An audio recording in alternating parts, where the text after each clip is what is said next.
Hai, welcome to Eri on Screen. Selamat datang di channel Eri on Screen bersama aku Eri.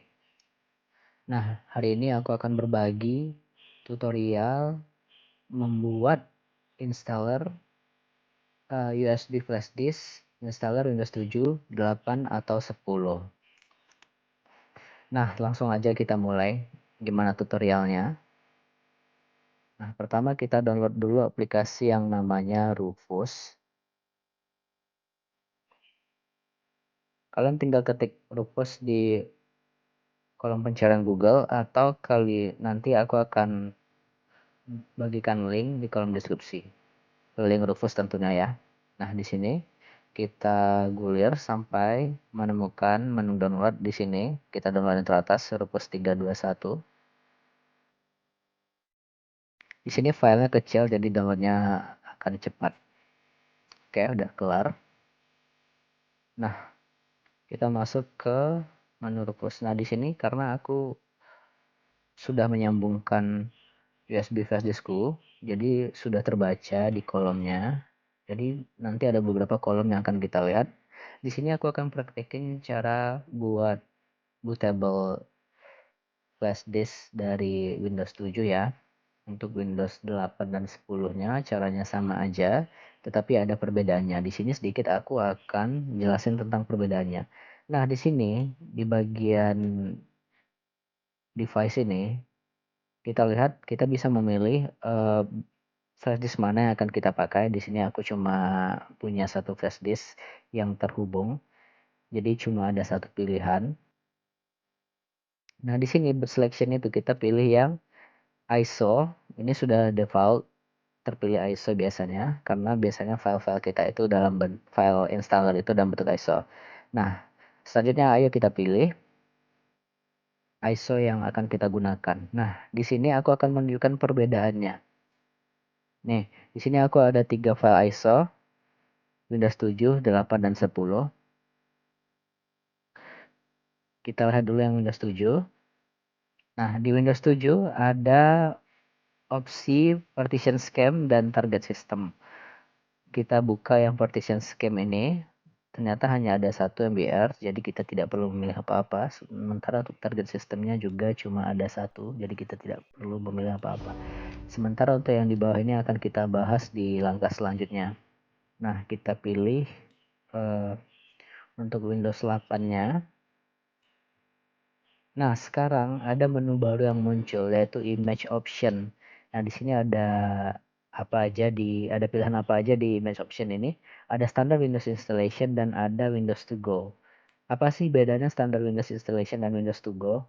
Ayo kita hover. Nah, di sini ada deskripsi bahwa menu ini digunakan untuk memilih apakah kita ingin memilih standard Windows installation atau Windows to go. Bedanya apa? Standard Windows installation ini biasanya kita pakai ketika kita melakukan instalasi pada saat menu BIOS. Sedangkan Windows to go ini kita dapat melakukan instalasi ketika PC ataupun laptop kita sedang dalam keadaan hidup. Aku lebih menyarankan untuk memilih standard Windows installation dan menginstalnya dari menu BIOS.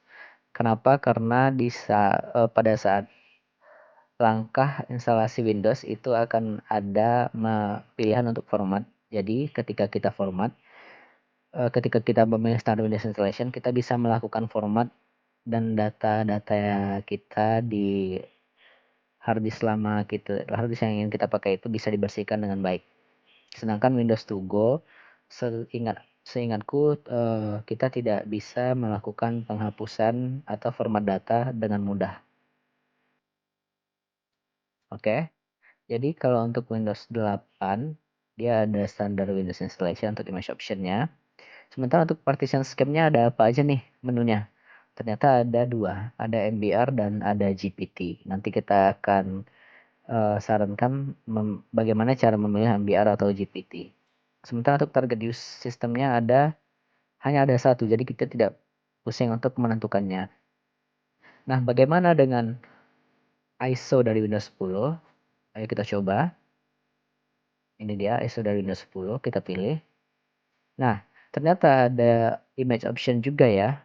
pada ISO Windows 10 dan pilihannya juga ada 2 sama seperti Windows 8. Nah, jadi kita pilih saja standar Windows installation. Sementara untuk partition scheme-nya juga ada 2, MBR dan GPT. Target sistemnya hanya ada BIOS or UEFI. Nah, sekarang kita akan menentukan partition scheme apa yang akan kita gunakan. MBR atau GPT. Untuk memilih partition scheme yang kita gunakan, itu bergantung pada hard disk yang akan kita gunakan untuk menginstal Windows ini. Bukan flash disk ya, tapi hard disk target kita. Hard disk target kita, partition style-nya apa? Nah, di sini kita akan cari tahu partition style atau partition scheme dari hard disk yang kita gunakan. Caranya cukup gampang. Kita tinggal klik kanan di start menu Windows, lalu pilih disk management. Nah, di sini di bagian ini kalian bisa lihat aku punya disk 0, disk 1, dan disk 2. Oke, disk 0 ini adalah hard disk internal atau hard disk bawaan laptopku. Sedangkan untuk disk 1 ini ukurannya 16 GB, disk 1 ini adalah flash disk. Dan disk 2 ini adalah hard disk eksternalku. Ukurannya 931 GB atau 1 tera. Sementara disk 0 ku cuma 500 GB. Oke. Gimana cara menentukan MBR atau GPT tadi? Yaitu bergantung pada hard disk target yang kita akan install Windows di dalamnya. Nah, misalnya aku mau menggunakan disk 0 nih sebagai hard disk targetku. Maka aku tinggal klik kanan di disk yang aku pilih. Lalu pilih properties. Nah, pilih menu volume. Nah, di sini kalian bisa lihat ada partition style di sini. Partition style-nya adalah GPT. GUID partition table. Ini adalah GPT. Jadi kalau aku ingin install di hard disk internalku ini, aku harus memilih GPT pada menu Rufus. Nih, aku harus pilih GPT. Nah, gimana sih kalau yang MBR? Yang GPT juga cuma punya target system cuma satu opsi aja ya, jadi kita nggak perlu pusing untuk milih. Nah, gimana kalau yang tipenya MBR? MBR itu gimana sih tampilannya kalau di disk? Nah, ayo kita cek di disk 2 ku. Nah, di disk 2 ku, kita langkahnya sama, kita pilih klik kanan, properties, dan pilih volume. Kita lihat ternyata partition style ku adalah MBR, Master Boot Record. Jadi kalau aku ingin install Windowsku di hard disk eksternalku, aku harus memilih menu MBR. Nah, begitu cara mengecek GPT atau MBR. Ini menu MBR nih. Nih, target sistemnya juga cuma ada satu, jadi kita nggak usah pusing. Yang kita perlu pikirin itu adalah ngecek dia partition style-nya MBR atau GPT. Kalau kita sudah tahu, langkah selanjutnya gampang. Ini kita tidak perlu melakukan advanced drive properties di sini. Ini tidak perlu kita pusingkan. Sementara untuk file sistemnya, karena kita menggunakan installernya adalah flash disk, jadi FAT32 aja, default aja. Di sini juga cluster size tidak perlu kita ubah. Nah, kalau seandainya teman-teman punya lebih dari satu flash disk dan bentuknya sama, di sini kita bisa mengubah nama flash disk kita. Awalnya nama flash diskku cuma aku beri nama flash disk ya. Nanti aku pengen namanya jadi Windows 7. Jadi aku rubah namanya jadi Win 7. Oke, Win 7. Nah, di sini kita siap untuk melakukan instalasi. Untuk melakukan pembuatan installer Windows 7, 8, atau 10. Di sini aku akan praktekkan installer Windows 7. Kenapa? Karena waktunya yang dibutuhkan tidak begitu lama. Oke, sebelumnya aku pengen sampaikan bahwa channel ini aku buat sebenarnya udah ada pengen aku buat dari akhir tahun lalu, tapi baru sempat bikin sekarang dan ini adalah konten pertama aku. Jadi, ayo dukung aku untuk mengembangkan channel ini melalui like, share, dan subscribe. Dan kalian juga bisa dukung aku melalui donasi yang akan aku tulis linknya di deskripsi, oke? Oke, kita langsung mulai aja. Nah, sekarang kita tekan start dan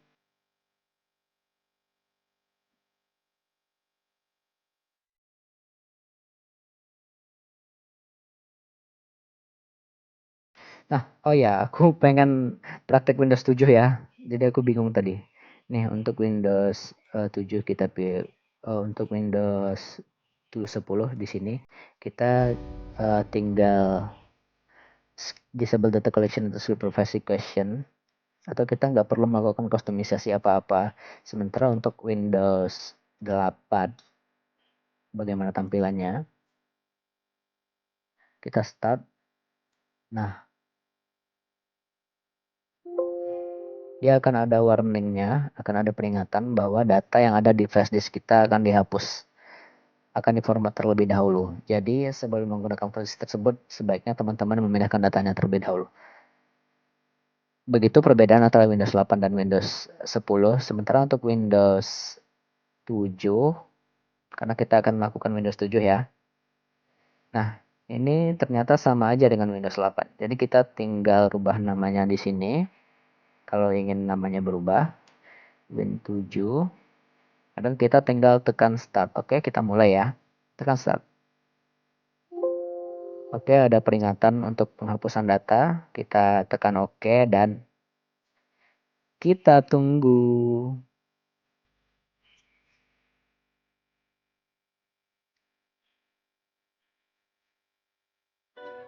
Oke, di sini bisa teman-teman lihat ada 99%. Nah, oke, akhirnya installer Windows 7 kita sudah selesai.